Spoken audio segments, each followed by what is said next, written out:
श्री गणेशाय नमः। द्वितीये अंशे द्वितीयोऽध्यायः। श्रीपराशर उवाच यावच्च ब्रह्मलोकात् स ककुधीरेव तो नाभ्येति तावत् पुण्य जनसंज्ञा राक्षसास्तामस्य पुरे कोशस्थले निजज्ञन्नो तच्चास्य भ्रातृषत्तमः पुण्यजन्त्रासादिशो भेजे तदन्वयाश्च क्षत्रियाः सर्वदिक्षव भवन धृष्टस्यापि धृष्टकं शत्रं भवत नाभागस्यात्मजो नाभा संज्ञो भवत तस्याप्यम्बरीषः अम्बरीषस्यापि विरूपो भवता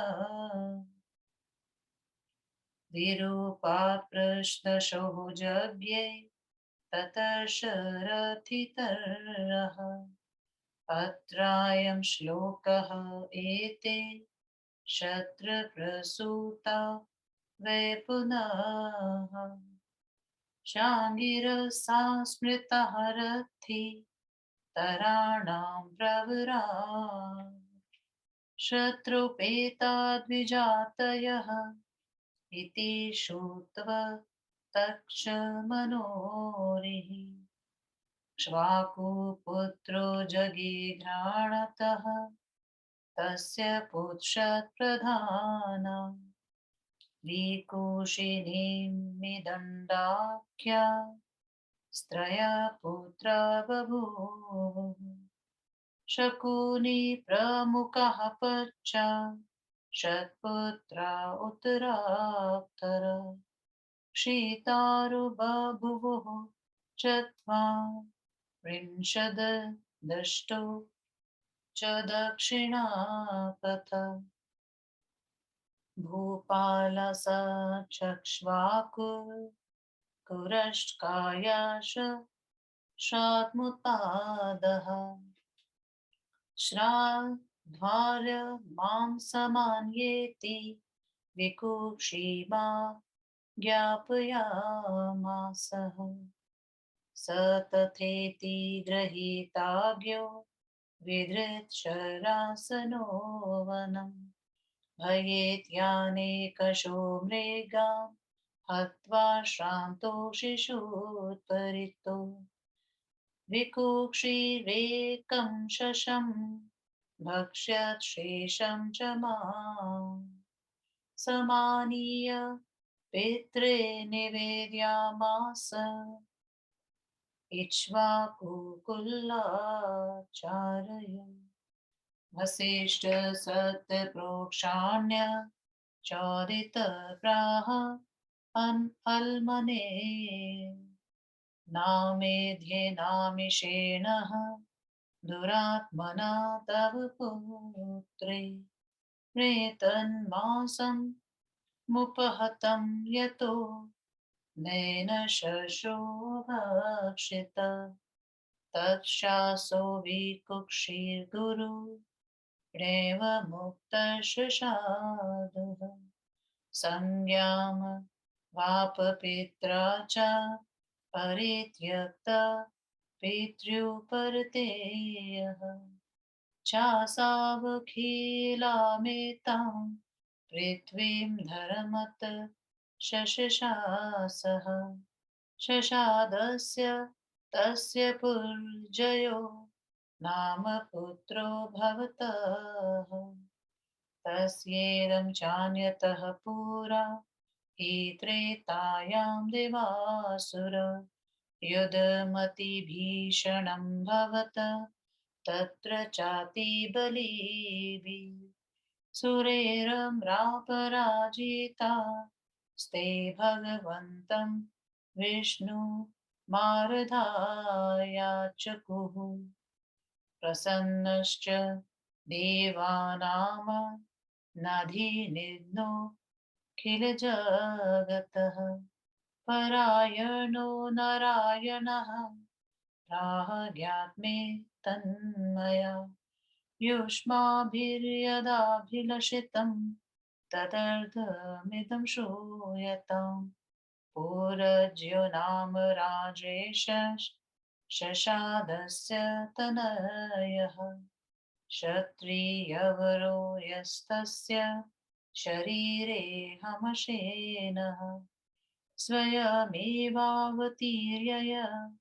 तान् शेषान् सुरान्ये हनिष्यामि तत् भवदीः पुरज्योऽसुरवरदार्थमुदोगमम् कार्यतामेति एतच्च श्रुत्वा प्रणमय भगवन्तम विष्णु ममरा पुरः जय सकाशमान् जगमुरु चुक्ष्वेनं भो भो क्षत्रि यर्वर्या स्माभिरभ्यर्थितेन भवतास्मात्मरातीव धूततानां कर्तव्यम् साहाय्यमेच्छामस्त भवतास्माक कम्भयागतानः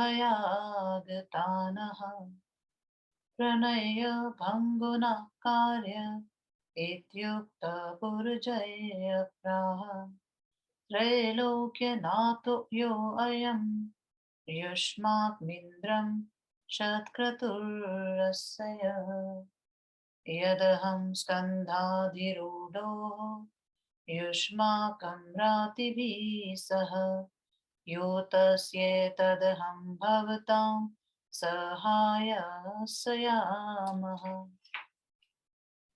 इत्याकर्णसमस्देवैरिन्द्रेण च बाणः मित्येवं सम्मनः विप्सितं ततश्च शतक्रतोर्वश रूपधारेण ककुदिः स्थिततो धीरोष समन्वितो भगवच्चराचर गुरो च यो तस्य तेजसाप्या ध्यायितो देवासुर सङ्ग्रामे समस्ता निवासुरा निजधान यत्तक्ष्मृष ककुदिस्थितेन राज्ञा देतेय बलं नेषु दितमक्षासु ककुस्थः संज्ञां वापककुतस्थ्य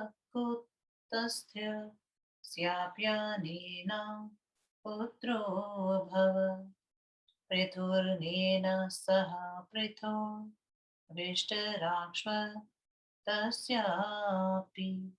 चान्द्रो युवनाशवः चान्द्रस्य तस्य युवनाशस्य शावस्तः यं पुरीं शावस्ति निवेशयामासः शावस्तस्य बृहदश्व तस्यापि कुवलाश्वः योऽसावुस्तस्य महर्षपकारिणम् दुन्दुना मान्मसुरम् वैष्णवेन तेजसा ज्ञायितः पुत्रसहस्रविद्विंश द्विपरिवृतो जगानः दुन्दुमारसंज्ञामा बापतस्य च तनया सह समस्ता एव दुन्दुमुखनि श्वासान्निरा विपुलोष्टा विनेषु दृढाश्चन्द्रा श्वकपिलाश्वशत्रयः केवलं शोषितः दृढा स्वाधर्यश्व तस्माचः निकुम्भनिकुंस्यामि शाश्वततस्पृशाश्वः तस्माच्च प्रसेन जितः प्रसेन जितो युवनाश्वो भवत तस्य चापुत्र स्यातिर्निर्वेदान् मुनीनः नामाश्रमणं मण्डले निवस्तो निवस्तो दयालो विर्मुनेयः वीरपत्योत्पादनान् इष्टीकृता तस्यां च मध्यरात्रो निवृत्तायां मन्त्रपूतजलपूनः कलशं वेदि मध्येय निवेश्य ते मुनयः सुषुपुः सुप्तेषु तेषु अतीव त्रिटपरितस्यः भूपालस्तमाश्रमं विवेश सुपुतांश्वः तान् ऋषीनेवोत्थाप्य मास तच्च कलशं नः परिमेह महात्मय मन्त्रपूतं पपोह प्रभुदाश्व ऋषयः पप्रच्छु कैनेतन्मन्त्रपूतमः वारिपीतम् अह्नीय राज्ञो योनाश्वस्य पत्नी महाबलप्राक्रम् पुत्रं जन्यिष्यति यः इत्याकर्ण्य स राजा अजान्ता माया पितवीत्याह गर्भस्व युवनाश्योद प्रियभवत् क्रमेण च ववृधे प्राप्तसम्मयक्ष दक्षिणं कुक्षिमवनि पतेर्निर्विदः निष्काम न चासो राजा ममारः जातो नामेश कम्भास्य तिथि ते मुनय प्रोचुः अथागत्य देवराजो ब्रवीत मामयं महः धास्यतीति ततो मां धाता त्रिणामासो भवतः वक्त्रे चास्य प्रदेशीनि देवेन्द्र नयस्तां तां पपु ताम चामृतस्राविणी मा स्वाधाहेव स व्यवर्धत ततस्तु मानधाता चक्रवर्ती सप्तदीपान् महीभूभुजितन्त्रायं श्लोकः यावत् सूर्यः उदेत्य यस्ततं यावच्च प्रीतितिष्ठति सर्वः तदोवनैश्वस्य मां धातु क्षेत्रमुच्यते मानधाता शतबिन्दो दुहितरं बिन्दुमतीयः मोऽप्ये मे पुरकुत्सम हरीशं मुचुकुन्दमा च तस्यां पुत्रत्रयमुत्पायामास पञ्चाशः दुहितरस्तस्यामेव तस्य नृत्ये बभूवुः तस्मिन्तरे बह्वीक्षः सौभरीर्नामहर्षि रत्नर्जले द्वादशाब्दां कालमुवास तत्र चान्तर्जले सम्मदो नाम ति बहु प्रज्योतिमात्रः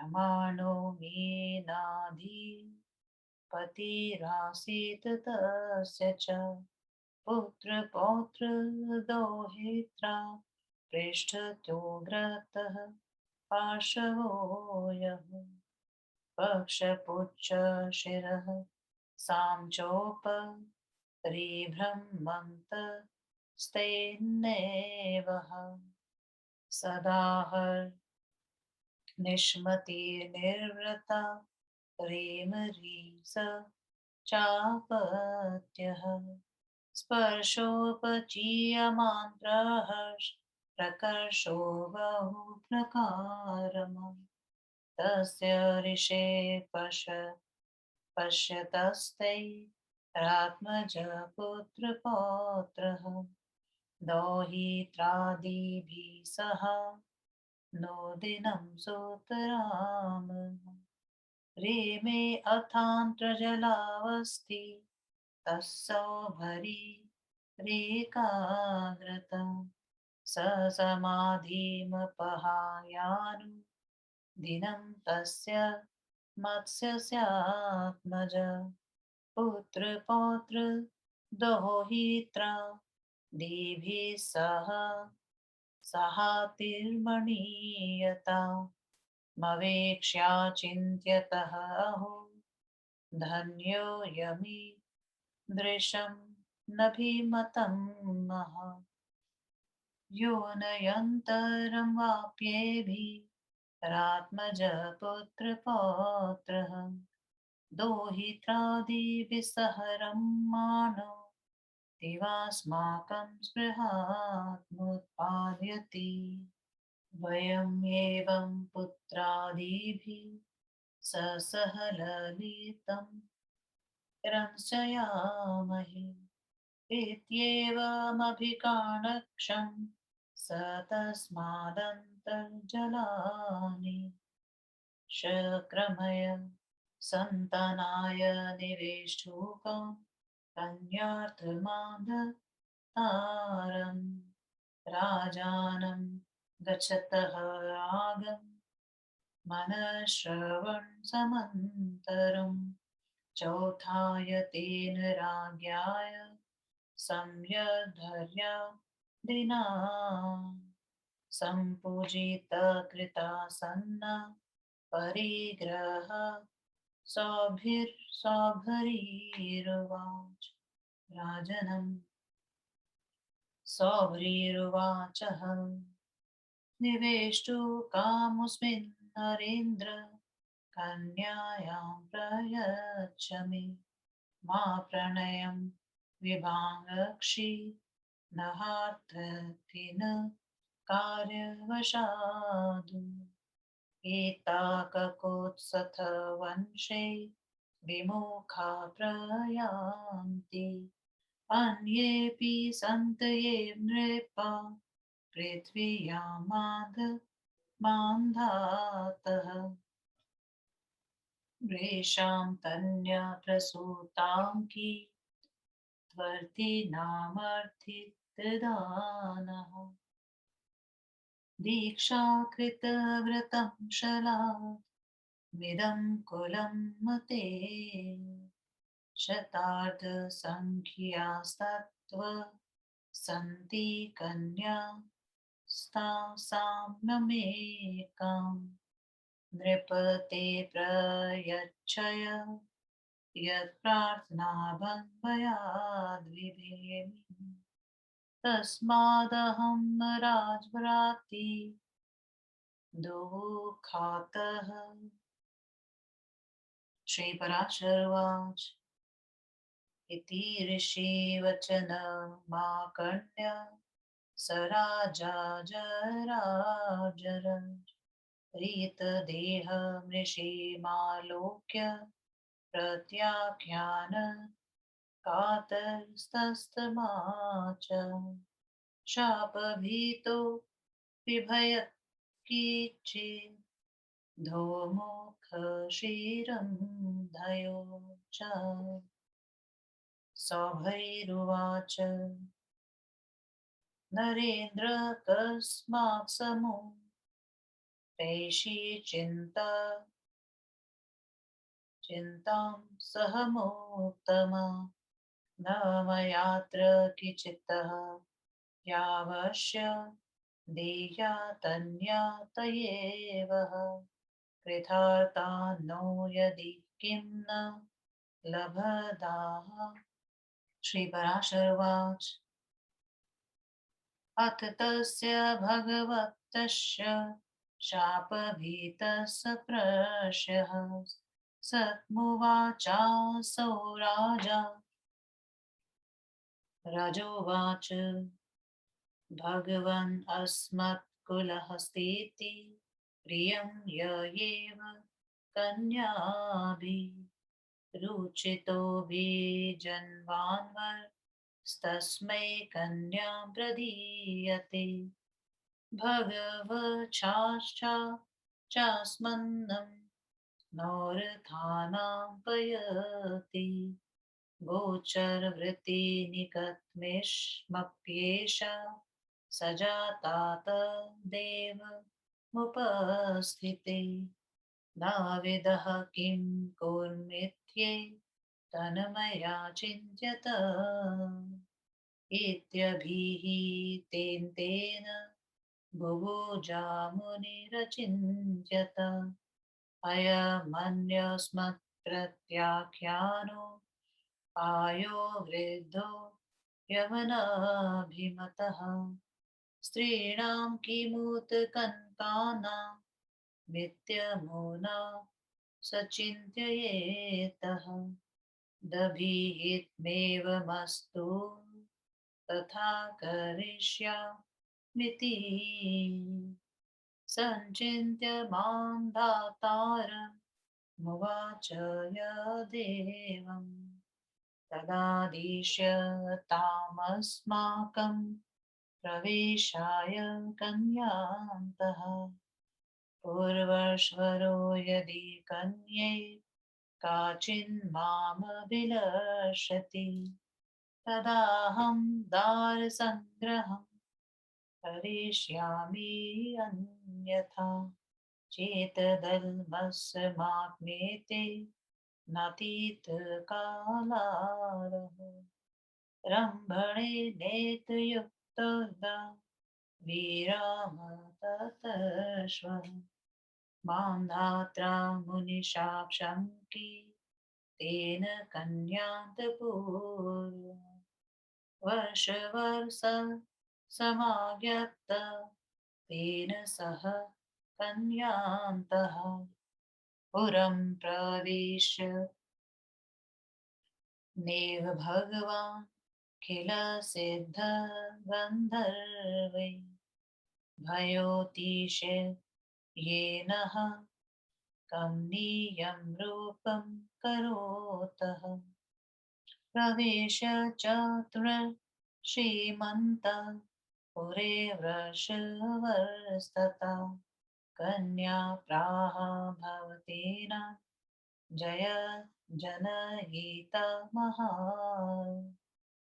महाराज समाज्ञाप्य यति अयं स्मान ब्रह्मर्षि कन्यार्थसंभयागतः मया चास्य प्रतिज्ञातमः यदस्मत्कन्यां या काचित् भगवन् तं महा वर्यति तत्कन्याया छन्देनाहं परिपन्तानमा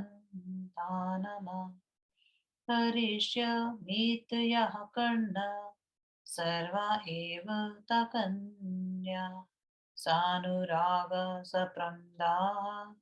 करेण इवे भयोत्पत्तिं महा मृषि महामीक्या वर्याम्ब भृगुरुचोक्षः अलं भगिनयोः मिमं वृणोमि वृणोमयहं महा नेषत्वानुरूपः ममेष वृता विधिनेव श्रेष्ठ सश्रेष्ठा हंस्योपशममः प्रायायि वृतो मयायं प्रथमं मयायं ग्रहं महः विष्णेव विहंसे हन्येसै किममया मयेति क्षितिपात्मजानाम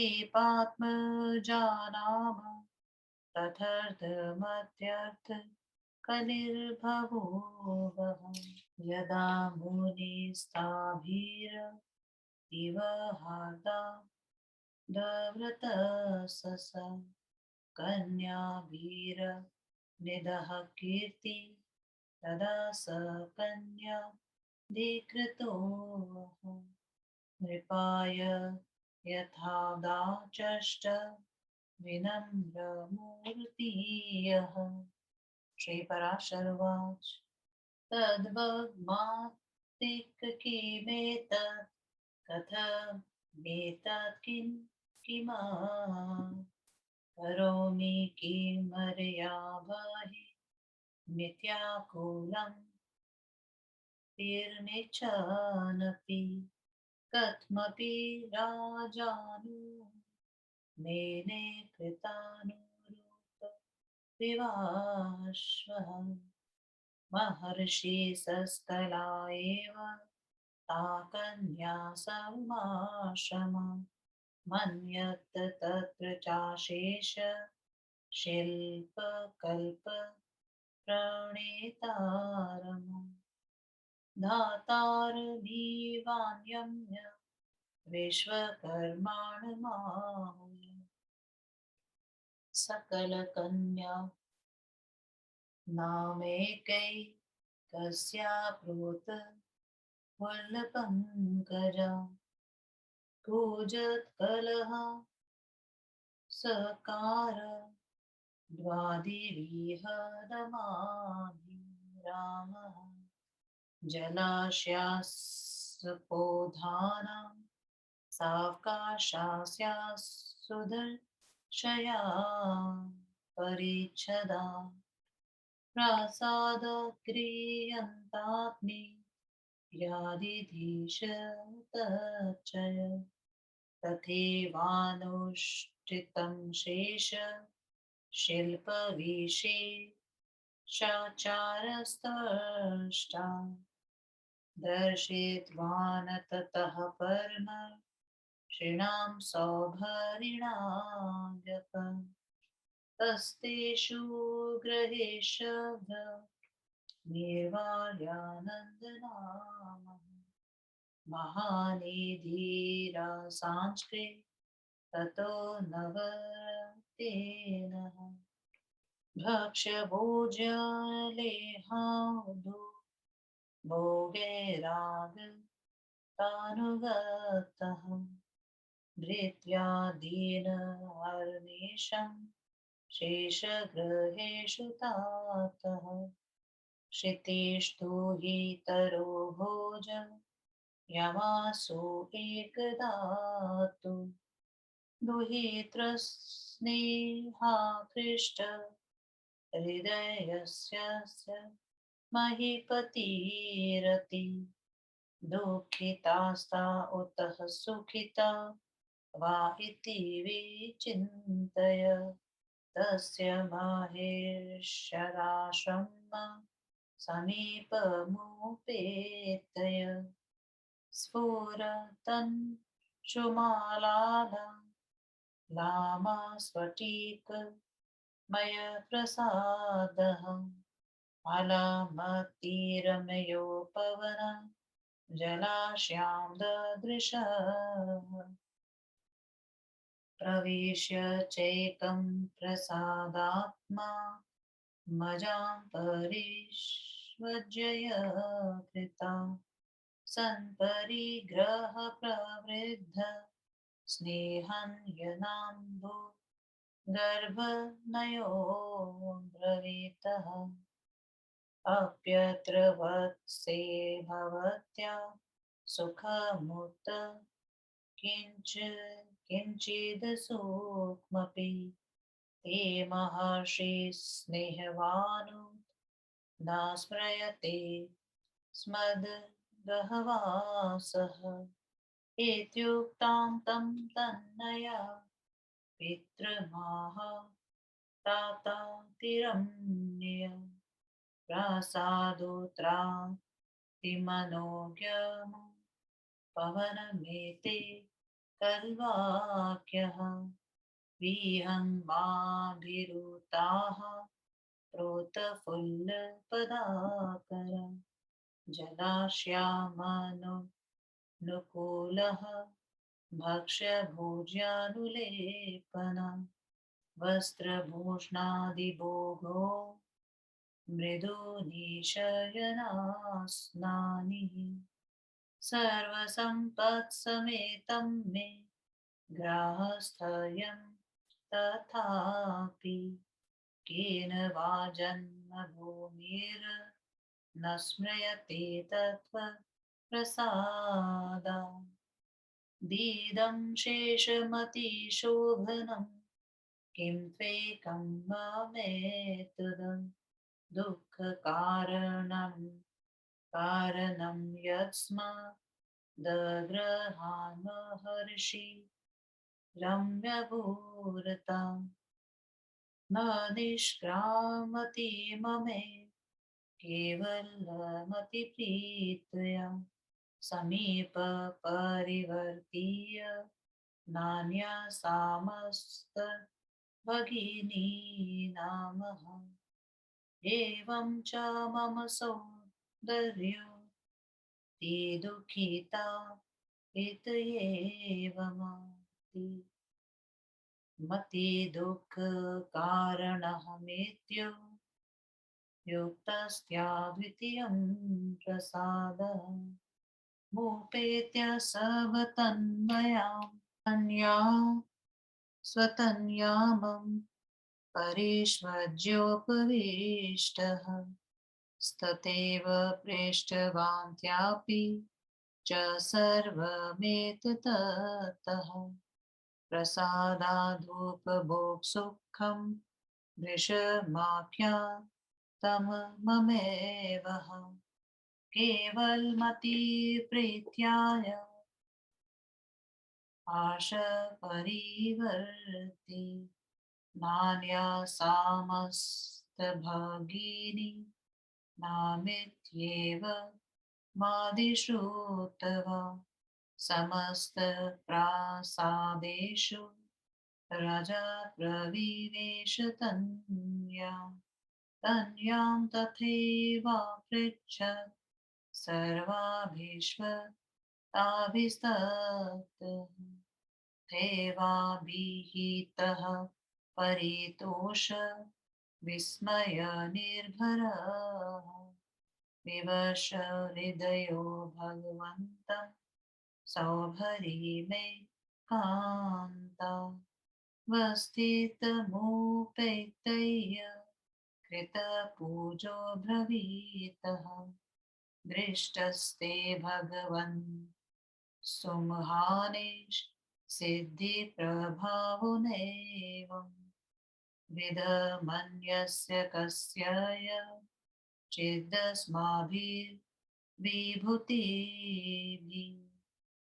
विलसितमुपलक्षितं यतेद भगवतः सत्पसः फलनित्य विपूजतमृषिं तत्रैव तेन ऋषिवर्येण सह किञ्चित् कालम् धीमतोपभोगान् बुभुजे स्वपुरं च जगाम कालेन गच्छता तस्य तासु राजतनयासुः पुत्रशतं साधर्म भवत अनुदिनानु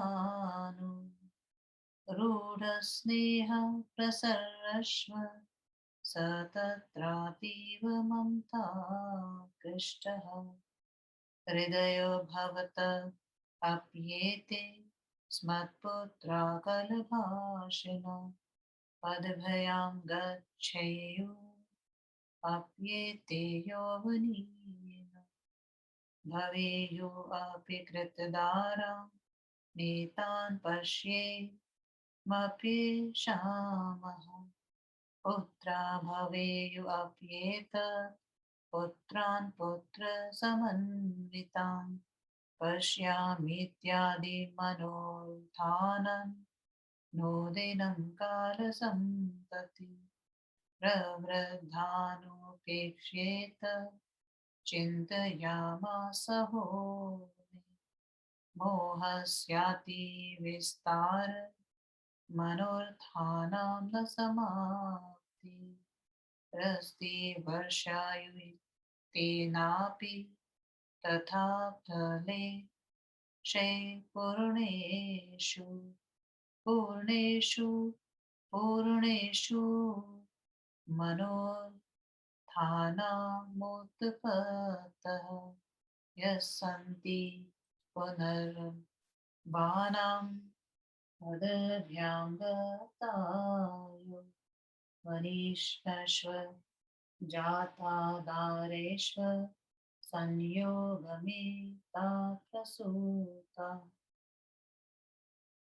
दृष्टा सुतास्तन्य प्रसूतिं द्रष्टुं पुनर्वाचति मे अन्तरात्मदक्ष्यामि तेषामीति चेत् प्रसूतिनि मनोरथो मे भविता ततोऽन्यपूर्णपि तत्र त्वया परस्य जन्म निवार्यते केन्मनोरथस्य आमृत्युतो नैव मनोर्थानां तो अस्ति विज्ञातमिदं मयाधमनुरथास हि परस्य चिन्तं न जायते वै परमार्थसङ्गी स विसमाधिर्जनवासः मित्रमप्तस्य तस्य सङ्गात् सह सेव नष्टपरिग्रहसः सङ्गकृते मयायं परिग्रहो तथा च ममातिलिप्सा दुःखं यदेवैकशरीरजन्म शतार्धसङ्ख्यात्मिदं प्रसूतं परिग्रहेण क्षितिपात्मजानान सुतैर्नेकैर्बहूनि कृतं तत् सूतात्मजेस्ततं येक्ष्व भूयो भूयश्व तेषां च परिग्रहेण विस्तार नेष्यत्यति दुःखहेतुः परिग्रहो वै ममता निदानाचीर्ण तपोयतु जलाशयेन तस्यर्धि रेषा तप्सोऽन्तराय मतस्तस्य सन्दाभव च यो मे सूताधिरायो मुषितोऽस्मेन तेनः निस्सङ्गता मुक्तिपदमम् यतीनामा सन्दादशेषां प्रभवन्ति दोषाः आरुढयोगो विनिपात्य तेधस्सङ्गेन योगी ईमुताल्पबुद्धिरहं चरिष्यामि तदात्मनो मनोर्थे परिग्रहग्राह गृहीतबुद्धि यदा हि भूय परिहीन्दोषो जनस्य दुःखे प्रभविता न दुःखी सर्वस्य धातारं चिन्तय रूपं प्रोरणीयां समति प्रमाणः सितासितं चैक्षवर मीश्वराणामराधीशीय तपसेव विष्णुं मह तस्मिन् शेषोजसी यः सर्वरूपीण यव्यक्त विस्पष्ट तन्नामनुते ममाचलं चित्तं पीत दोषं सदास्तु विषणावः भवाय भूयसमस्भूता धम्लादन्नन्तात्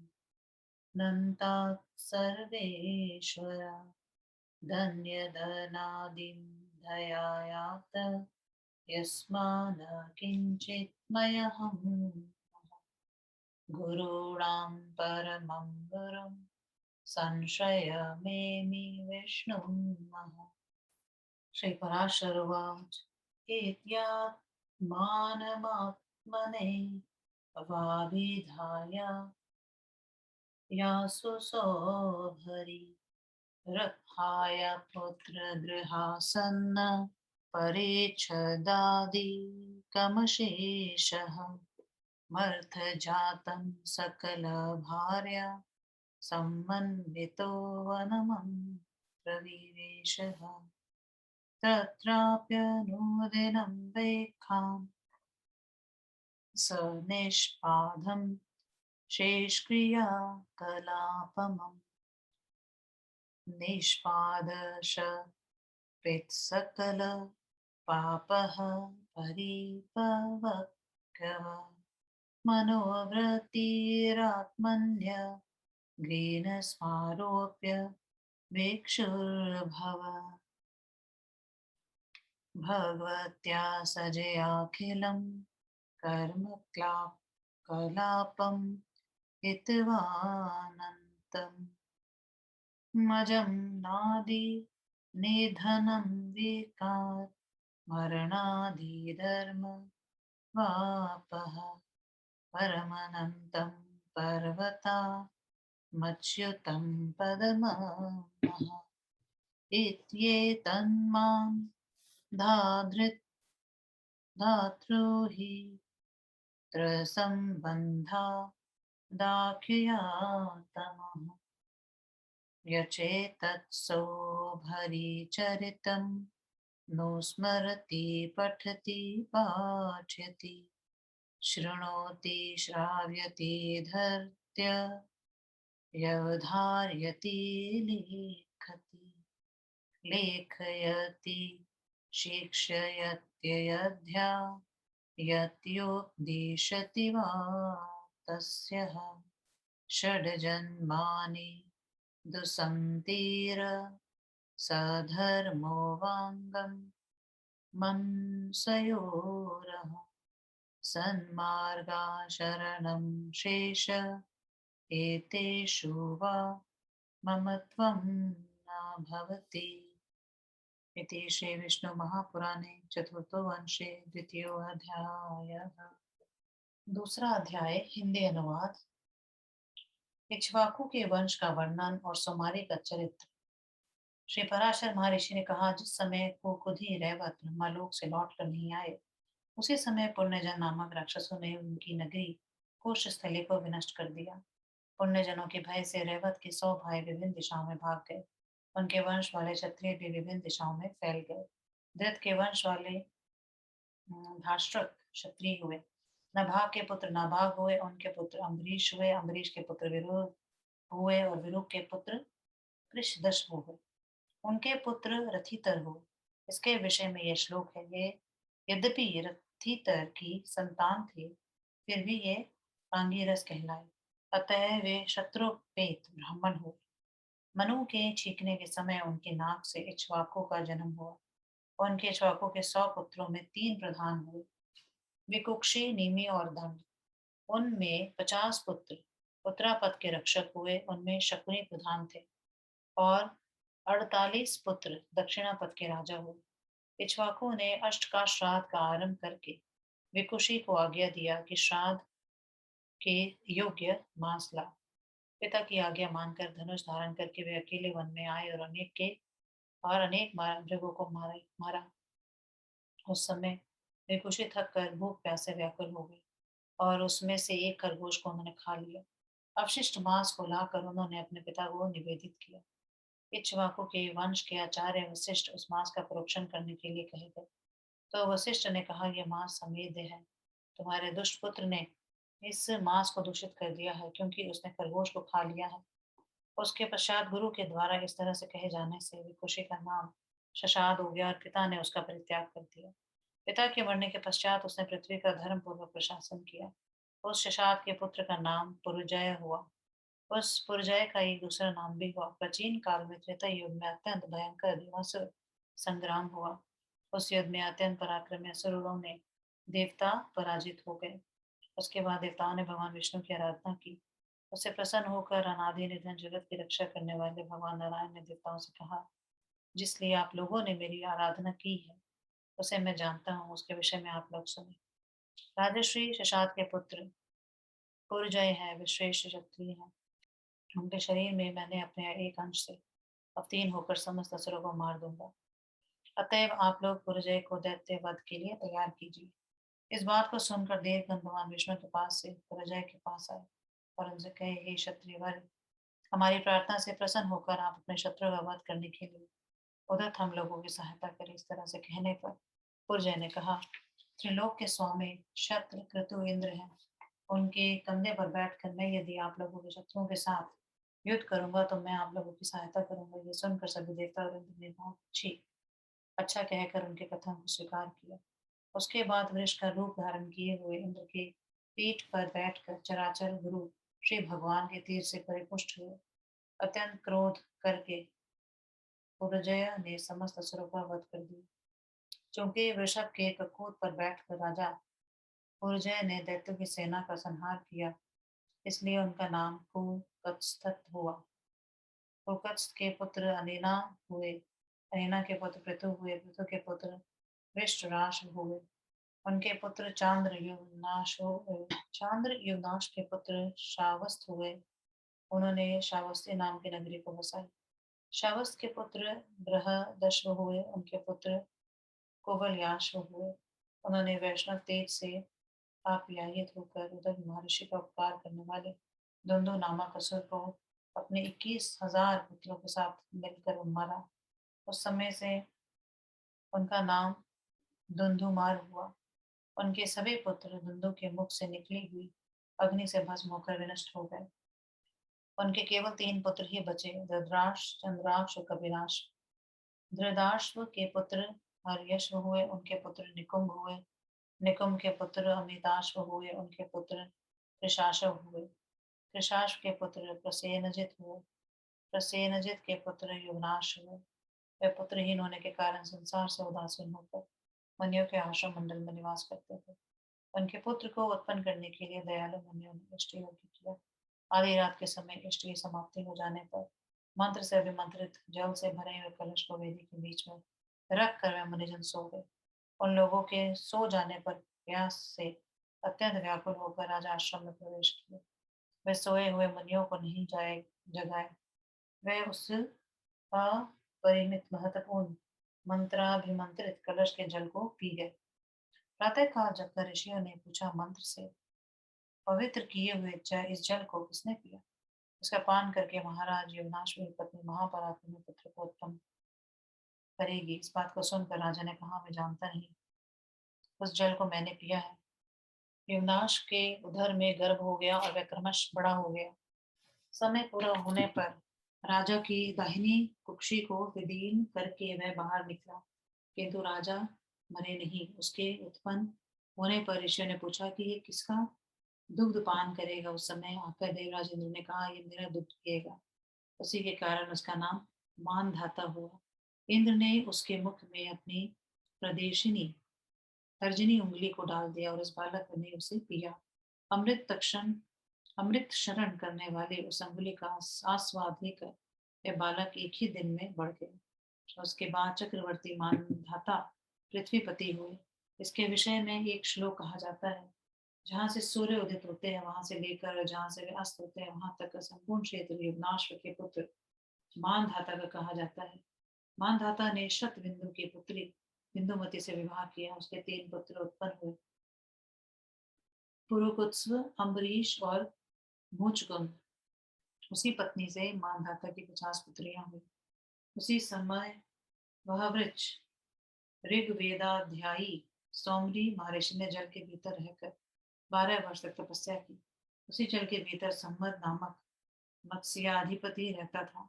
उसका आकार बहुत बड़ा था तथा उसकी संतानें बहुत अधिक थी।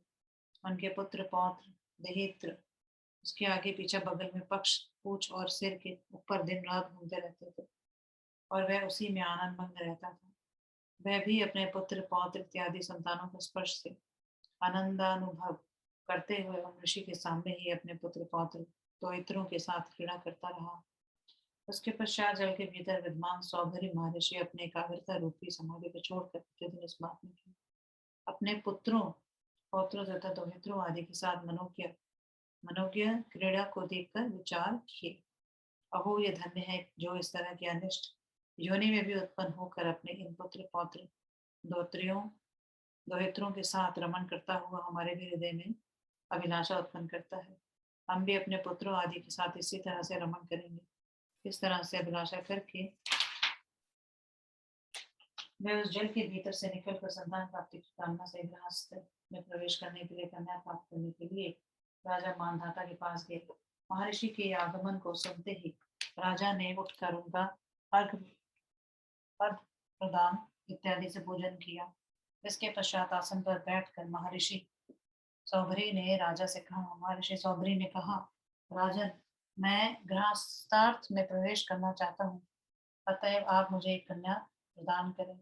आप मेरा प्रणय भंग ना करें। तो कुत्स के वंश में कार्यवशात आया हुआ कोई भी अति निराश होकर नहीं जाता है। पृथ्वी पर दूसरे भी राजा हैं, उनकी कन्याएं भी हैं, किंतु तुम्हारा ही यह प्रशंसनीय वंश है जो याचकों को उनकी अभिलषित वस्तु को देने के लिए कृत प्रतिज्ञ है। राजन, आपकी 50 कन्याएं हैं, उन सबों में से आप मुझे एक कन्या प्रदान करेंगे। राजश्रेष्ठ, इस समय अपनी प्रार्थना के विफल होने के भय से भयभीत हूँ। श्री पराशर महर्षि ने कहा। इस तरह से ऋषि के वचन को सुनकर तथा उनके जराजीर्ण शरीर को देखकर शाप के भय से उनकी प्रार्थना को अस्वीकार करने के भय से भयभीत होकर मानधाता अपना मुख नीचे करके देर तक सोचते रहे। सौभरी ने कहा, राजन, तुम चिंतित क्यों हो रहे हो? मैंने आपसे कुछ भी असहन नहीं किया है। तुम्हें एक दिन तो कन्यादान करना ही है।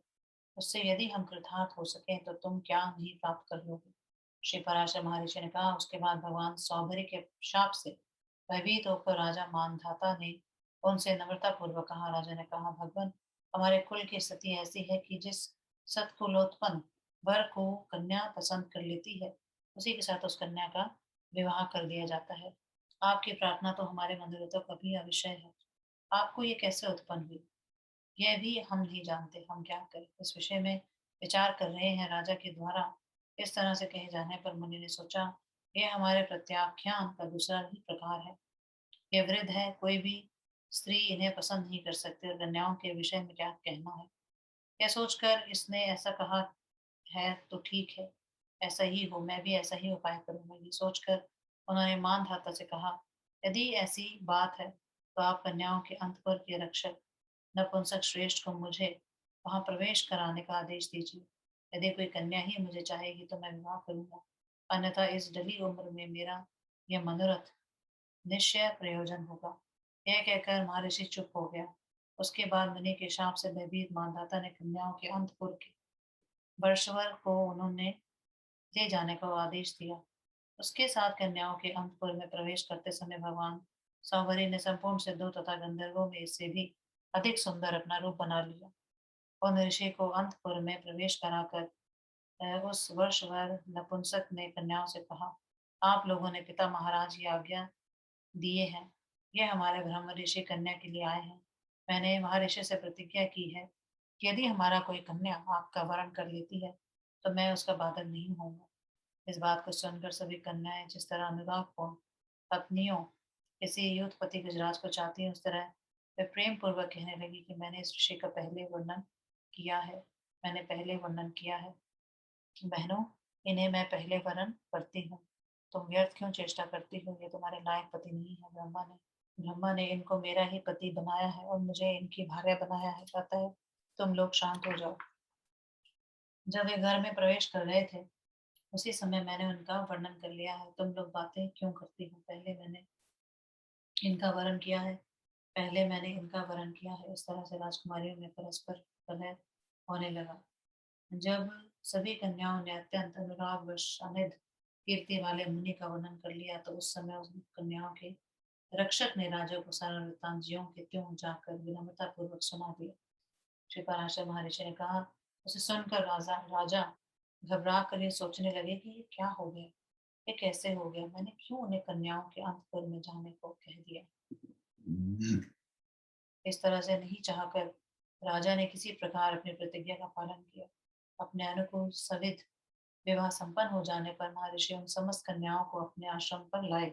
वहां पर संपूर्ण शिल्पों के कर्ता दूसरे ब्रह्मा के समान विश्वकर्मा को बुलाकर महर्षि समस्त कन्याओं के लिए एक कैसा प्रसाद भवन बनाने का आदेश दिए, जिसमें कमल खिले हों, कलहंस कारंडव इत्यादि पक्षीगण पूजन करते हों, ऐसा मनोरम मनोहर जलाशय हो, सुंदर मनसद मसनद तथा शैया लगी हो, सावकाश हो तथा जो सभी उपकरणों से युक्त हो।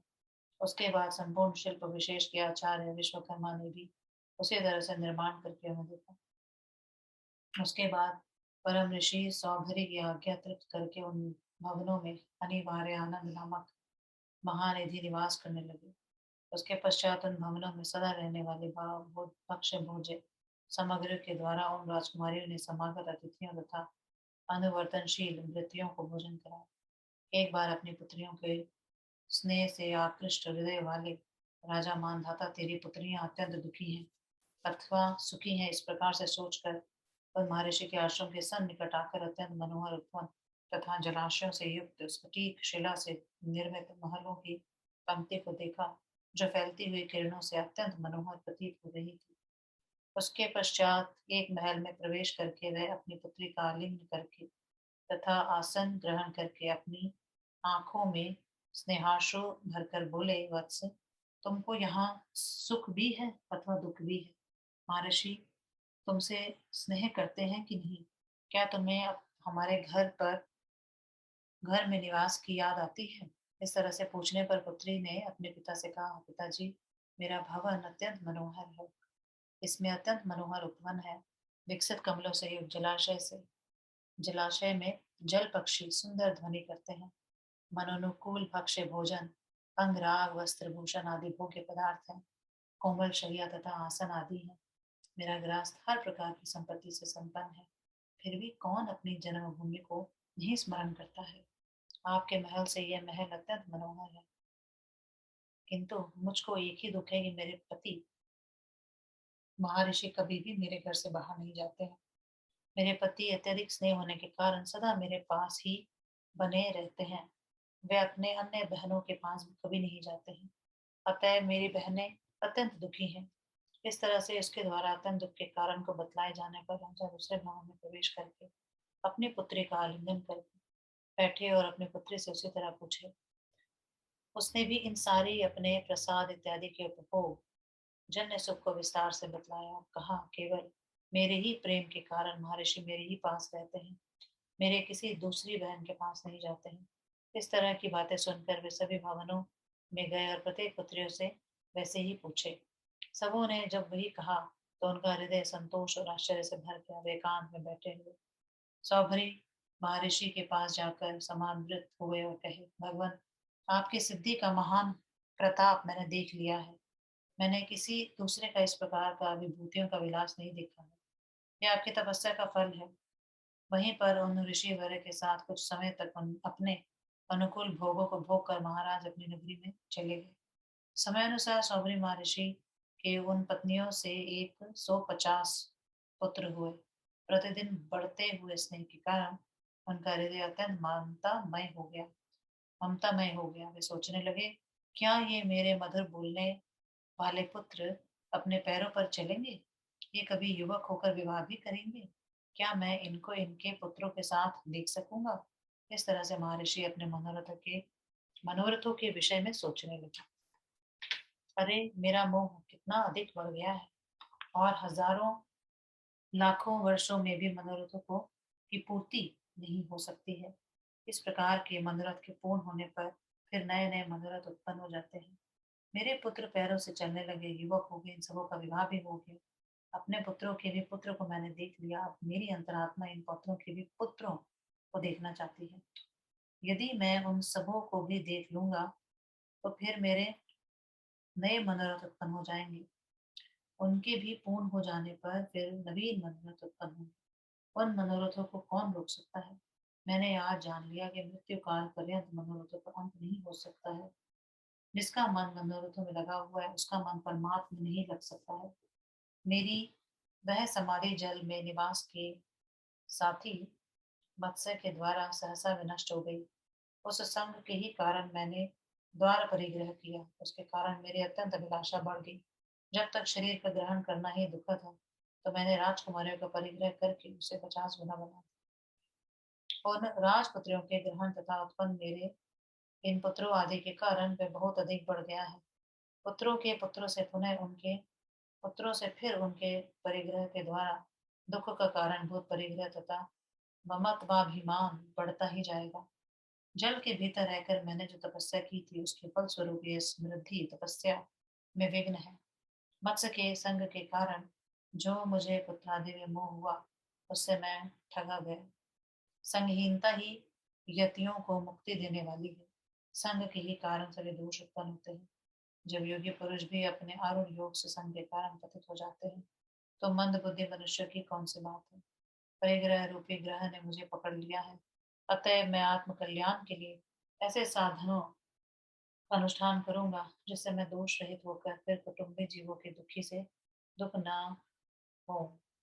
मैं अपनी तपस्या से ही समूह के विधाता, जिनके रूप का चिंतन इस सामान्य वृद्ध से नहीं किया जा सकता, सूक्ष्मते सूक्ष्म तथा सबसे महान एवं सत्व तथा तम स्वरूप समस्त स्वामियों के स्वामी भगवान विष्णु की आराधना करूंगा। उन समस्त तेजोमयी सर्वस्वरूप अव्यक्त तथा अत्यंत स्पष्ट मूर्ति भगवान अनंत में दोषों से रहित मेरा एकाग्र मन उन्हें लगा रहे जिससे मुझे मुक्ति मिल सके।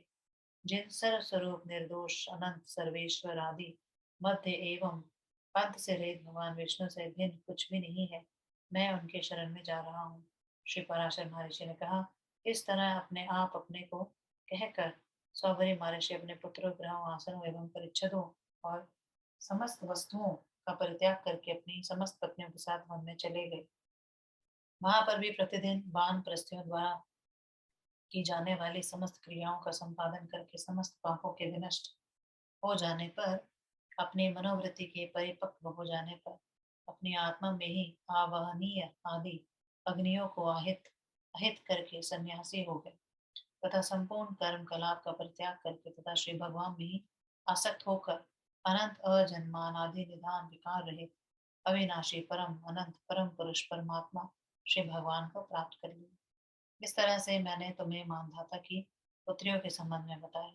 जो व्यक्ति इस सौभरी महर्षि के चरित्र को याद करता है, पढ़ता है, पढ़ाता है, सुनता है, सुनाता है, धारण करता है तथा धारण कर तो करवाता है, लिखता है लिखताता है, शिक्षा देता है, पढ़ता है या उपदेश देता है, उसकी 6 जन्मों तक दुसंतान असधर्म और वाणी तथा मन की कुमार्ग में प्रवृत्ति तथा किसी भी पदार्थ पदार्थ में मवत्व नहीं होते हैं।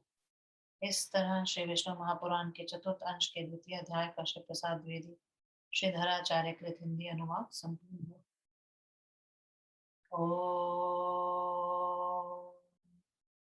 नमो भगवते वासुदेवाय।